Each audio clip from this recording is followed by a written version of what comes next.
Hi guys, it's Stacy from Clothes Live On, and I wanted to do a video today just discussing Poshmark cases. I actually had a video request for this a while ago, so if you ever leave a comment or send me a DM requesting a video, I do try and get to it. It just might take me a while, but I do think this is a good topic to discuss because if you're a Poshmark seller, inevitably at some point you will have a case open against you, and this is just how you should respond to them if you respond to them. So for me, one key thing is that I'm either not going to respond to a case or I'm only going to respond one time. You do not need to be having a back and forth. Honestly, that's just going to make it really emotional at that point, and you do not want to be responding emotionally. That's another starting point. If you see a case and you're instantly upset by the fact that someone opened a case against you, don't respond right away.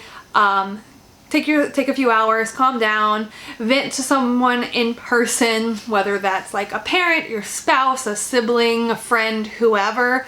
Just vent to someone about your frustrations and don't let that go back to the buyer. You definitely should never be like name calling, including calling them a liar. Just don't do that. It's not good practice. Whether you're part-time or full-time or anything, it doesn't matter. You are really representing yourself as a business, even if you don't view it that way. That's really what it is. You are doing transactions, there's money, that makes it really a business for you. So you don't want to be representing your own business poorly. So make sure that you are always polite and factual, and you know, it'll go how it goes. Poshmark takes a 20% cut, and a lot of things go into that, but case resolution is part of that, and I have generally found that they handle cases very fairly. And if you do get a return, Poshmark covers that return shipping label, so that's also really nice. If you have a eBay return for some, like a flawed item, you have to pay for the return shipping on that. And Poshmark usually does take a day or two before they respond to the case, so you will have some time to comment if you choose to. Now, generally I do say that you don't have to respond to a case. Poshmark will look at the facts, they will look at your listing, they'll look at photos and things like that and decide fairly if you should win the case. A lot of times if you aren't commenting though, they might take a lot of what the buyer is saying at face value. So for me, if it's something where it's a fit case, they open a case because the item doesn't fit. Well, Poshmark is very black and white about that. It's in their terms that you can't return an item for fit. So Poshmark is going to decline that case whether you respond or not. So you can opt in that situation to not say anything, or you can politely let them know that it is in the Poshmark terms and conditions that you can't return on fit, and then leave it at that. Even if they comment again, like I said, I wouldn't make it a back and forth banter.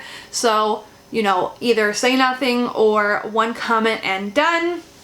There are a lot of cases that you can get. It could be something about your measurements. Make sure in your listing, if you include measurements, that you're saying your measurements are approximate. And then if you're going to comment on that, I would just note that you measure the item laying flat, they're approximate. Everything could measure slightly differently based on how it's laid down, and that's why you said it was approximate, and just leave it at that.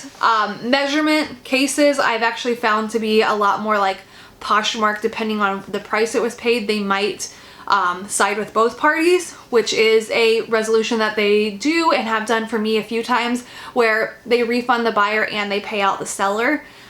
So that is a possibility for a case resolution. If the person is coming in heated though, like from the get-go, that's really something where you want to step back and not deal with it. There are some cases that even if the buyer is in the wrong, you are probably going to lose the case, and those are the ones that I definitely don't comment on, because nothing I say is going to change Poshmark's decision, and I'm just going to get emotional knowing that. So if it's something like a case for smell, I can't prove that there wasn't a smell any more than the buyer can prove that there was one. And my understanding is Poshmark will almost always side with the buyer in that case. I think I've heard of a couple times they might have the buyer send the item to Poshmark headquarters and they'll do maybe like a smell test there or something. But I don't think that's always the case. I think a lot of the times they side with the buyer for smell. They will a lot of times side with a buyer for flawed items. And if you get a case and the buyer says there's a flaw and you genuinely missed a flaw, my recommendation is to just own up to that. Again, you could say nothing and Poshmark will accept that return on your behalf. But if I know that I messed up, I will comment on that and I'll say, oh my gosh, I'm so sorry that I missed that flaw. Poshmark, please accept the return. And if they read in those comments at all that you have said you want to accept the return, they will automatically accept the return. I don't even think they really look into the matter beyond you saying that you accept the return. So I do try and do that. If I know that I messed up, I will try and go out of my way to say that I want the return so that it's a good experience for the buyer. They are going to respond a lot better if you own up to doing something wrong.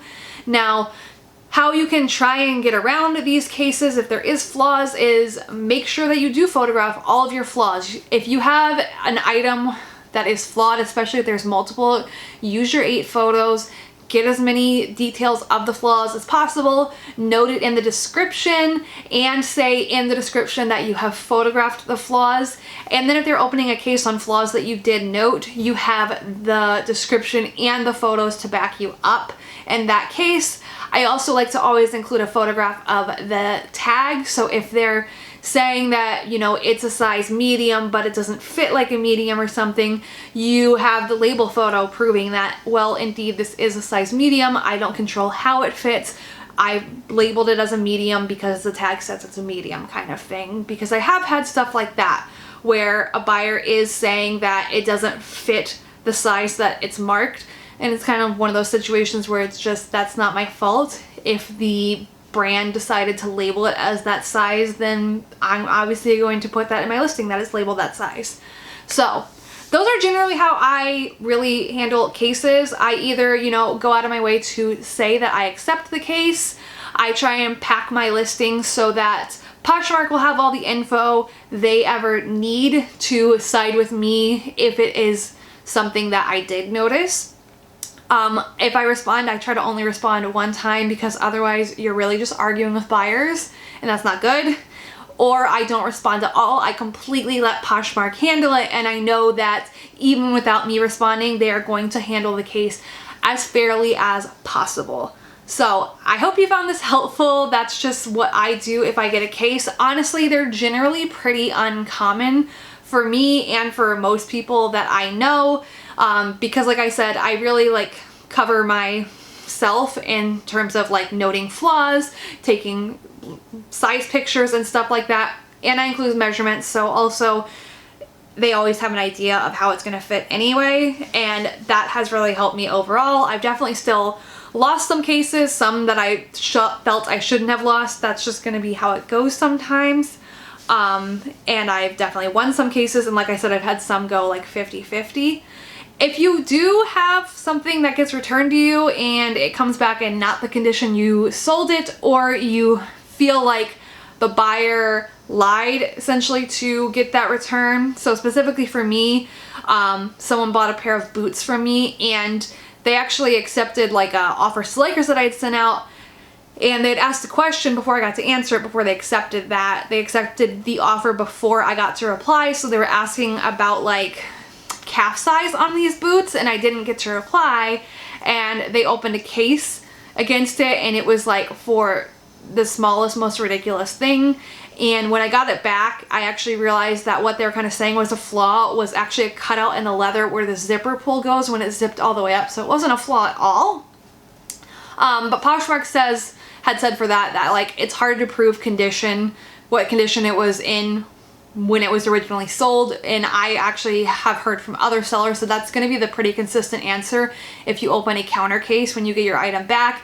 And what Poshmark does in that case is they give you some sort of Posh credit that you can spend in the app.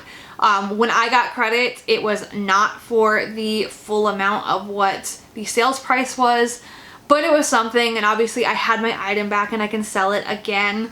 So I just wanted to throw that out there as something else that don't expect a counter case to end up in you getting your funds released, because I don't think I've actually ever heard of that being the case. Definitely if there is an issue, I would open a counter case. You want to make Poshmark aware of that kind of thing, but from what I've heard, you're not going to get like actual tangible money from a counter case. But yeah, that's everything for this video. I just wanted to go on that little side tangent there. So thank you guys for watching. I hope you did find it helpful. If you did, please give it a thumbs up. Let me know in the comments below if you liked it, and I will talk to you guys later. Bye.